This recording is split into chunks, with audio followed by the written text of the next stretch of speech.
ಜಾತಿ ಉಪಜಾತಿಯ ಜನ, ಅದು ಲಿಂಗಾಯತರಾಗಿರ್ಬೋದು, ಜೈನರು, ಬ್ರಾಹ್ಮಣರು, ವಾಲ್ಮೀಕಿ ಸಮಾಜದವರು, ಪರಿಶಿಷ್ಟ ಪಂಗಡ, ಕುರುಬ ಸಮಾಜದವರು ಎಲ್ಲರೂ ಕೂಡಿ ಇವತ್ತು ನಾವು ನಿರ್ಣಯವನ್ನು ಮಾಡಿದ್ದೀವಿ. 2 ಮನವಿಗಳನ್ನು ನಿಮಗೆ ಕೊಡ್ತಾ ಇದ್ದೀವಿ. ಒಂದು ರಾಜ್ಯಪಾಲರಿಗೆ ಕಳಿಸಬೇಕು, ಇನ್ನೊಂದನ್ನು ಬ್ಯಾಕ್ವರ್ಡ್ ಕಮಿಷನದ ಅಧ್ಯಕ್ಷರಿಗೆ ಕಳಿಸಬೇಕು. ಅದರ ಪಾವತಿಯನ್ನು ನೀವು ನಮಗೆ ಕೊಡಬೇಕು. ನಿನ್ನೆ ನಾವು ವಕೀಲರು ಸುಮಾರು 10 ಜನ DC ಅವರಿಗೆ ಬಂದು ಭೇಟಿಯಾಗಿ ಕರ್ನಾಟಕದಲ್ಲಿ ಆಡಳಿತವನ್ನು ಮಾಡತಕ್ಕಂಥ ಸಿದ್ದರಾಮಯ್ಯನವರ ಸರ್ಕಾರ ಮತ್ತೊಮ್ಮೆ ಹಿಂದುಳಿದ ಆಯೋಗವನ್ನು ರಚನೆ ಮಾಡಿ ಮಧುಸೂದನ್ ನಾಯಕ್ ಅವರ ಅಧ್ಯಕ್ಷತೆಯಲ್ಲಿ ಇವತ್ತು ಹಿಂದುಳಿದ ವರ್ಗದ ಆಯೋಗವನ್ನು ಮಾಡಿದ್ದಾರೆ. ಶೈಕ್ಷಣಿಕವಾಗಿ, ಸಾಮಾಜಿಕವಾಗಿ, ಆರ್ಥಿಕವಾಗಿ ಹಿಂದುಳಿದಂಥ ಜಾತಿ ಜನಾಂಗವನ್ನು ಗುರುತಿಸತಕ್ಕಂಥ ಕೆಲಸ ಆಯೋಗ ಮಾಡಲಿದೆ. ಆದರೆ ಎಲ್ಲೋ ಒಂದು ಕಡೆ ಹಿಂದೂ ಸಮಾಜವನ್ನು ಒಡೆಯತಕ್ಕಂಥ ಹುನ್ನಾರಕ್ಕೆ ಕಾಂಗ್ರೆಸ್ ಸರ್ಕಾರ ಮುಂದಾಗಿದೆ.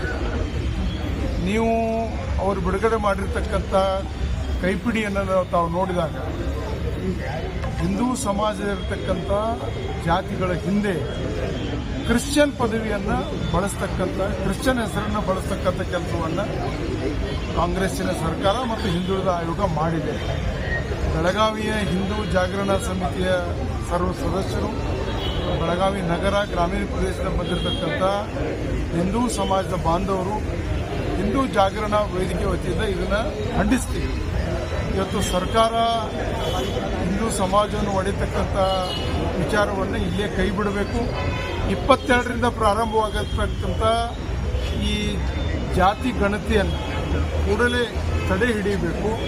ಇವತ್ತೇನು ಹಿಂದೂ ಸಮಾಜಗಳ ಪದಗಳ ಹಿಂದೆ ಬಳಕೆ ಮಾಡಿರ್ತಕ್ಕಂಥ ಕ್ರಿಶ್ಚಿಯನ್ ಅಂತಕ್ಕಂಥ ಏನು ಅವರು ಹೆಸರನ್ನು ಸೇರಿಸಿದ್ದಾರೆ, ಕೂಡಲೇ ಕೈಬಿಟ್ಟು ಅದಕ್ಕೆ ಬೇಡಿಕೆಗೆ ಸ್ಪಂದಿಸಬೇಕಂತಕ್ಕಂಥ ಒತ್ತಾಯವನ್ನು ಮಾಡ್ತೀವಿ.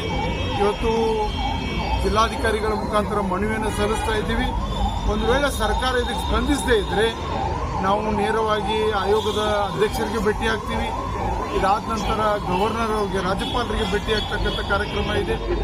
ಇದೆಲ್ಲವೂ ಆಗದೇ ಇದ್ರೆ ಸಹಿತ ಕಾನೂನು ಹೋರಾಟವನ್ನು ನಾವು ಮಾಡಲಿದ್ದೀವಿ. ಇವತ್ತು ಈಗಲಾದರೂ ಸಿದ್ದರಾಮಯ್ಯನವರು, ಮಾನ್ಯ ಮುಖ್ಯಮಂತ್ರಿಗಳು ಕೂಡಲೇ ಹಿಂದೂ ಸಮಾಜದ ಕ್ಷಮೆಯನ್ನು ಯಾಚಿಸಬೇಕು. ಕೂಡಲೇ ತಮ್ಮ ನಿರ್ಧಾರವನ್ನು ಬದಲಿಸಿ ಕ್ರಿಶ್ಚಿಯನ್ ಅಂತಕ್ಕಂಥ ಪದವನ್ನು ತೆಗಿಬೇಕಂತಕ್ಕಂಥ ಒತ್ತಾಯವನ್ನು ಮಾಡ್ತಾ ಇದ್ದೀವಿ.